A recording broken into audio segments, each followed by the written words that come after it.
Telangana Warangal task force और station Ghanpur police ने अपनी मुश्तरका कार्रवाई के जरिए टू व्हीलर मोटर गाड़ियों की चोरी करने वाली एक 3 रुकनी टोली को गिरफ्तार किया। पुलिस ने इनके कब्जे से 12 मोटरसाइकिलें और 3 सेलफोन्स को जब्त कर लिया, जिसकी मालियत 12 लाख रुपये बताई गई है।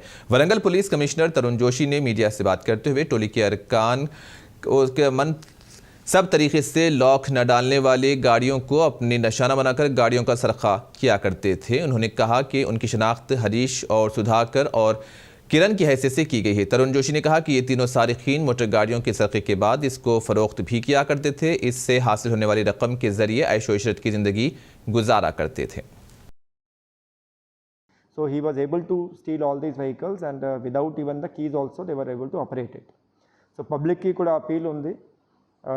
అన్ని వెహికల్స్ మీరు ఇక్కడ షాపింగ్కి వెళ్తే లేకపోతే ఎనీ పబ్లిక్ ప్లేసెస్లో మీ వెహికల్స్ పార్క్ చేస్తే ఖచ్చితంగా సరిగా మీ వెహికల్స్ లాక్ చేయండి and try to park in the places which are covered with the under CCTV or electronic surveillance.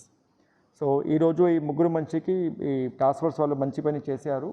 2 inspectors and ACP plus all the team members and additional DCP Vaibhav also and ఈ అందరికీ